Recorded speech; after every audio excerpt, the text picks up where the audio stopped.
салом ба кулли мухлисони барномаи дар шабакаҳои иҷтимоӣ. Фирдавси Хурсанд тоб хабарҳои варзиширо бароятон мехонад. оғоз мекунем.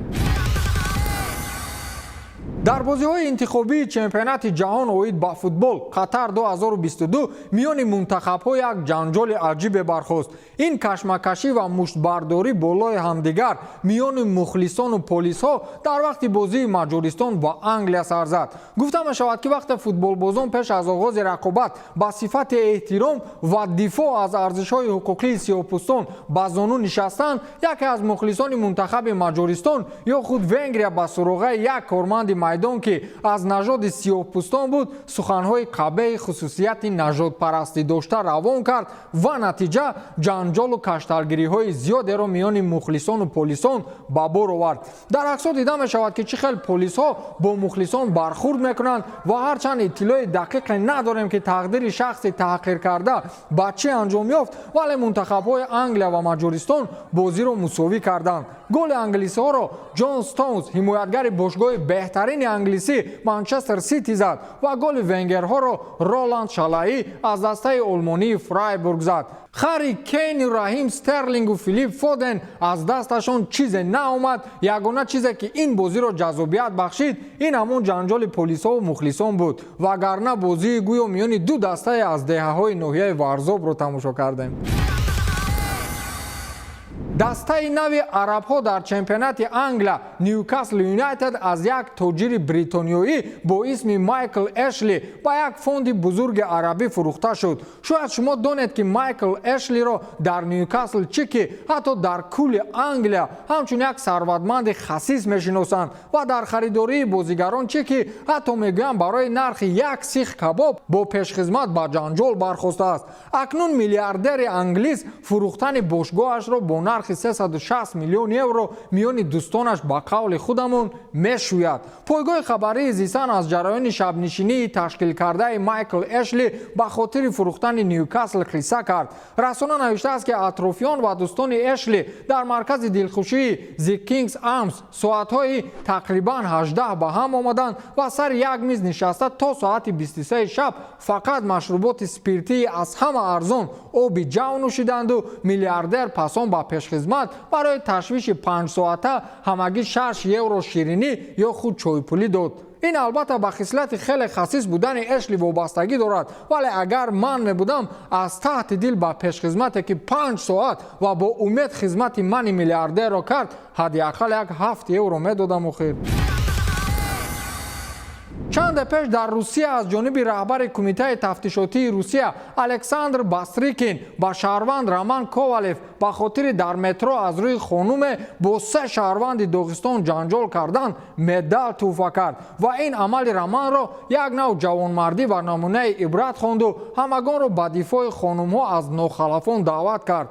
خلاص این مدال رمان رو در داغستان جامعه آدمان محاکمه میکنند و این رو داغستانی ها یک نوع به احترامی نسبت خلق داغستان میخوانند. اونو میگویند که الکساندر باسریکین رمان کاوالف رو به خاطر داغستانی ها رو زدنش مدال داد. اکنون داغستانی ها به هر راه علم قلب خود رو میبرارند. مشهورترین آدم داغستان حبیب نورمگامدوف در استوریز اینستاگرام خود با صفت شوخی عکس کانور مگرگور رو گذاشت و بالای آن از زبان کانور نوشت که مرا هم یک وقت گروه داغستانی ها مشتباران کرده بودند ولی باسریکین مدال مرا نداد. این گفته های حبیب ربط به رقابت حبیب و کانور داشت که بعد غالبیت حبیب و دوستان داغستانیش با جانب کانور جنجال گروهی تشکیل کردند. آدمان برای مدال در مسابقه ها و گران پری ها عذاب کشیده گشتند. در مترو همه شود مدال گرفته.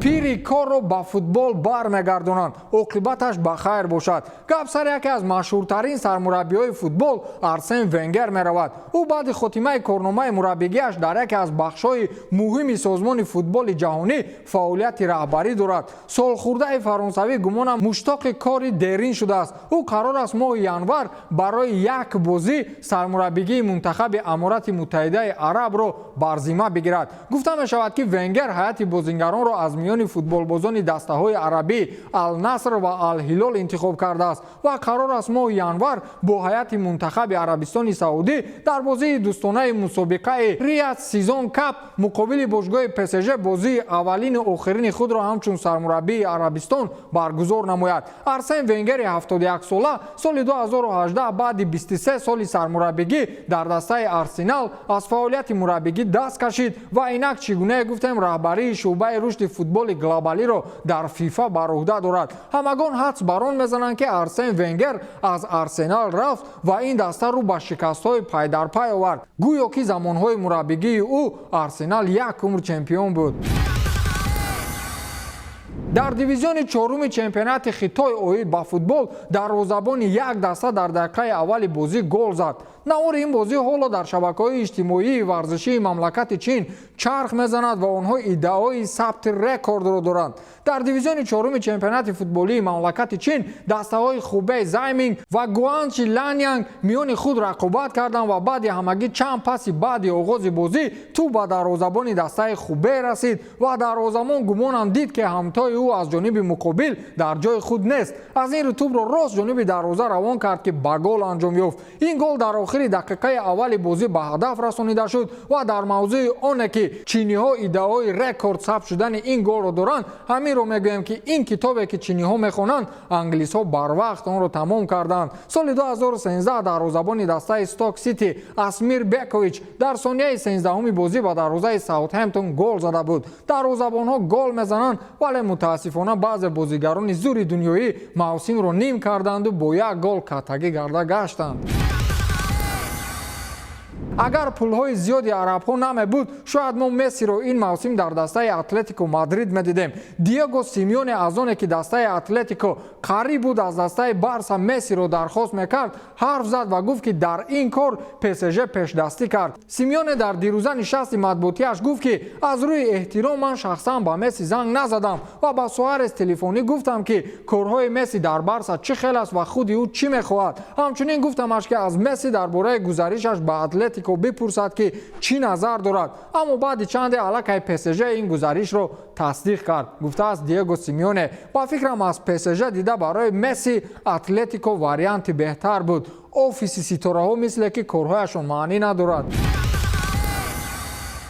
کارنامه کریستیانو رونالدو امسال در حال اوج است. این عاقبت یا توپ طلایی می‌آورد یا سر سولشر را می‌خورد. در بازی انتخابی چمپیونات جهان 2022 منتخب پرتغال با تیم لوکزامبورگ دیدار انجام داد که در این بازی پرتغالیا با حساب 5-0 غلبه کردند. 3 گل این بازی را کریستیانو رونالدو به ثمر رسانید و با این رکورد نوین را در تاریخ فوتبال نوشته کرد. کریستیانو در بازی‌های منتخبی اکنون 115 گل دارد. با این کریستیانو در تاریخ فعالیت خود از 58مین خطریکش استقبال گرفت که همتای او مسی تا این دم 55 خطریک انجام داده است. در بازی‌های منتخبی کریستیانو 10 مرتبه خطریک کرده است که با مسی تنها 7 مرتبه میسر گشته است. سامانه رسمی منچستر یونایتد با این جمله‌ها بازیگر خود را تبریک کرد. کریستیانو در لیگ شخصی خود بازی می‌کند. کریستیانو خود نیز طریق توییتر از غالبیت دسته‌اش استقبالی کرد و نوشت که پرتغال باید در چنین سطح بازی کند. بله، حال حاضر پرتغالی خیلی فعال است ولی در آخر چی خیلی که مسی تو طلایی رو میگیرد.